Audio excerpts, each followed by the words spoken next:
ಇನ್ನೊಂದು ರಿಕ್ವೆಸ್ಟ್ ಏನಂದರೆ, ನನಗೆ ನವಗ್ರಹ ಆಗಿರಲಿ, ಸಾರಥಿ ಆಗಿರಲಿ, ಚಕ್ರವರ್ತಿ ಆಗಿರಲಿ, ಅದರಲ್ಲಿ ನಿಮ್ಮದು ಮತ್ತು ನನಗೆ ಚಿಂತನ್ ಅವ್ರ ಕಾಂಬಿನೇಷನ್ ತುಂಬ ಇಷ್ಟ. ಸುಮಾರು ಜನಕ್ಕೆ ಚಕ್ರವರ್ತಿ ಇಷ್ಟ ಆಗದೆ ಇರ್ಬೋದು, ಬಟ್ ನನ್ನ ಫೇವ್ರೇಟ್ ಸಿನಿಮಾ ಚಕ್ರವರ್ತಿ, ಯಾಕಂದರೆ ನನಗೆ ಅದು ಇಷ್ಟ. ಅಲ್ಲ, ನನಗೂ ಫೇವ್ರೇಟ್ ರೈಟ್ರು ಚಿಂತನೆ. ಅದಕ್ಕೆ ನಮಗೇನಂದರೆ ನಿಮ್ಮ ಅವರ ಕಾಂಬಿನೇಷನಲ್ಲಿ, ಬಾಸ್ ಅವರ ಕಾಂಬಿನೇಷನಲ್ಲಿ ಯಾಕೋ ಕಣ್ಮರೆ ಆಗ್ತಾ ಇದ್ದಾರೆ, ಕಾಣ್ತಾ ಇಲ್ಲ ಅಂತ ಅನ್ನಿಸ್ತಾ ಇದೆ. ಇಲ್ಲ, ನಾನು ಮೊನ್ನೆ ಇದು ಒಂದು ಟಿವಿ ಇಂಟರ್ವ್ಯೂ ಹೇಳಿದ್ನಲ್ಲ, ಈಗ ಚಂದು ಸಿನಿಮಾಗೆ ನಾನು ಮತ್ತೆ ಚಿಂತನೆ ಕೂತ್ಕೋತಾ ಇರೋದು. ಅದಕ್ಕೆ ಅವ್ರ ಡೈಲಾಗ್ಸ್ನ ತುಂಬ ಎಂಜಾಯ್ ಮಾಡಿದ್ದೀವಿ. ಅವ್ರ ಡೈಲಾಗ್ಸಿಂದ ಎಷ್ಟೋ ಜನ, ನಂದು ಎಲ್ಲ ಸಿನಿಮಾನು ಫಸ್ಟ್ ಪ್ರಿಫರೆನ್ಸು ಚಿಂತನೆಗೆ ಕೊಡೋದು.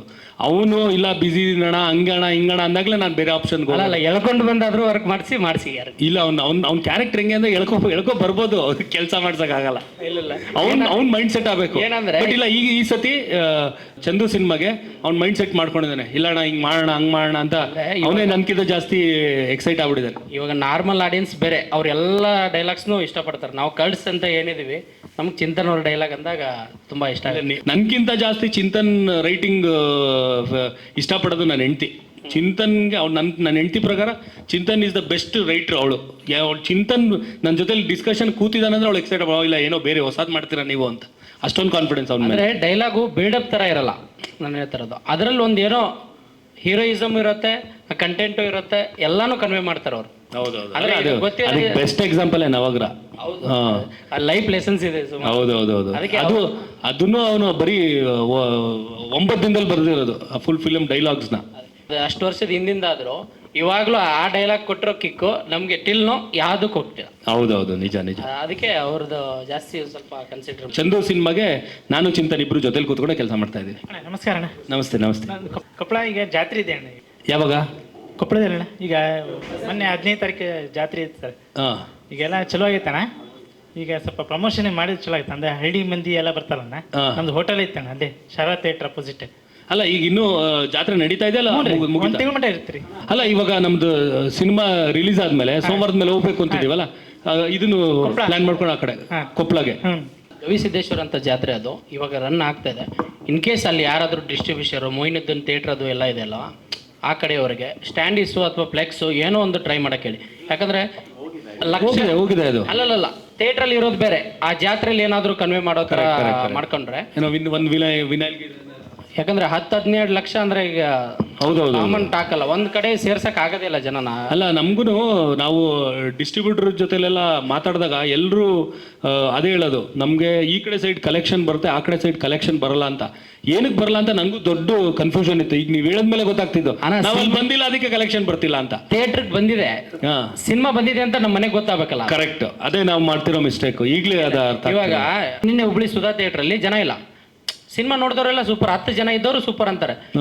ಆದ್ರೆ ಜನ ಬಂದಿದೆ ಅಂತಾನೆ ಗೊತ್ತಿಲ್ಲಲ್ಲ. ಅದೇ ಕರೆಕ್ಟ್, ಬಂದ್ರೆ ತಾನೇ ಚೆನ್ನಾಗಿಲ್ವಾ ಅನ್ನೋದು ಗೊತ್ತಾಗೋದು. ಅದು ಗೊತ್ತಾದ್ರೆ ಅಲ್ವಾ. ಇವಾಗ ಅದೊಂದು ಆ ಕಡೆ ಟ್ರೈ ಮಾಡಿ. ಇಲ್ಲ, ಇದನ್ನ ಸೀರಿಯಸ್ ಆಗಿ ಕನ್ಸಿಡರ್ ಮಾಡ್ತೀವಿ. ನಿಮ್ಮ ಸಜೆಷನ್ಸು ಸಿನಿಮಾ ರಿಲೀಸ್ ಆದ್ಮೇಲೆ ಸೋಮವಾರದಿಂದ ಆ ಕಡೆ ಸೈಡ್ ಟ್ರಿಪ್ ನಮ್ದೆಲ್ಲ.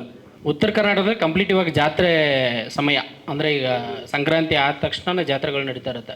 ಇಲ್ಲೆಲ್ಲ ನಾನು ಇವಾಗ ಸುಮಾರು ಸಿನಿಮಾಗಳದವರು ಬಂದಿರ್ತಾರೆ, ಏನಂದ್ರೆ ಪಾಪ ಅವ್ರಿಗೆ ರೆಕಗ್ನೇಷನ್ ಇರಲ್ಲ. ಕರೆಕ್ಟ್. ವಿರಾಟ್ ಆದ್ರೆ ಗೊತ್ತಾಗುತ್ತೆ, ಯಾಕಂದ್ರೆ ಕಿಸ್ ಸಿನಿಮಾದಲ್ಲಿ ಟಿವಿಲಿ ಆದ್ರೂ ನೋಡಿರ್ತಾರೆ, ಥಿಯೇಟ್ರಲ್ಲಿ ನೋಡಿರ್ತಾರೆ, ನಿಮ್ಮನ್ನು ನೋಡಿದ್ರಂತ ಖುಷಿ ಆಗ್ಬಿಡ್ತಾರೆ. ಅಟ್ಲೀಸ್ಟ್ ನಾವು ಅಲ್ಲೊಂದು ಪುಷ್ ಮಾಡಿದ್ರೆ ನಿಮ್ಗೆ ಇನ್ನೂ. ಇಲ್ಲ 100% ಮಾಡ್ತೀವಿ. ತುಂಬ ಥ್ಯಾಂಕ್ಸ್ ನೀವು ಈ ಸಜೆಷನ್ಸ್ ಕೊಟ್ಟಿದ್ದು. ಇದ್ರ ಬಗ್ಗೆ ನಾಲೆಜೇ ಇರಲಿಲ್ಲ ನಮಗೆ. ಈ ಥರ ಅಲ್ಲಿ ನಾವು ತುಂಬ ಹಿಂದುಳಿದಿದ್ದೀವಿ ಪ್ರಮೋಷನ್ ವಿಚಾರದಲ್ಲಿ ಅನ್ನೋದು. ಸರ್, ಇದು ರಾಯಲ್ ನಿಮ್ಮ 5th ಡೈರೆಕ್ಷನ್. ಇದು ಸ್ಕ್ರಿಪ್ಟ್ ರೈಟರ್ ನಿಮಗೆ ಹೇಗೆ ಅಪ್ರೋಚ್ ಮಾಡಿದ್ರು ಸರ್? ರಘು ಅವರು? ಇಲ್ಲ, ಇದೆ. ನಾನು ಮೊದಲೇ ಹೇಳ್ದಂಗೆ ಜಯಣ್ಣ ಫಿಲಮ್ಸ್ಗೆ ನಾನು ಒಂದು ಸಿನಿಮಾ ಮಾಡೋಕ್ಕಿತ್ತು ಅಪ್ಪು ಸರ್ದು. ಸೊ ಅವರು ಅಗಲಿಕೆಯಿಂದ ಆ ಸಿನಿಮಾ ಮಾಡೋಕ್ಕಾಗಿಲ್ಲ. ಸೊ ನಾನು ಸುಮ್ಮನೆ ಆಗ್ಬಿಟ್ಟಿದ್ದೆ. ಬಟ್ ಜಯಣ್ಣ ಅವ್ರಿಗೆ ತುಂಬ ಆಸೆ ಆಯಿತು. ನನಗೂ ಜಯಣ್ಣ ಅವ್ರದ್ದು ಆಲ್ಮೋಸ್ಟ್ ಒಂದು 20-22 ವರ್ಷದ ಫ್ರೆಂಡ್ಶಿಪ್ಪು. ಸೊ ಅವರು, ಇಲ್ಲ ಅಪ್ಪಾಜಿ ನಿನ್ನ ಕೈಲಿ ನಾನು ಸಿನಿಮಾ ಪುನೀತ್ ಸರ್ದಾಗಿಲ್ಲ ಅಂದರೆ ಏನು ಮಾಡೋಕ್ಕಾಗುತ್ತೆ, ಪರವಾಗಿಲ್ಲ, ಬಟ್ ನಿನ್ನ ಕೈಲಂತೂ ನಾವು ಒಂದು ಸಿನಿಮಾ ಮಾಡಿಸ್ಲೇಬೇಕು.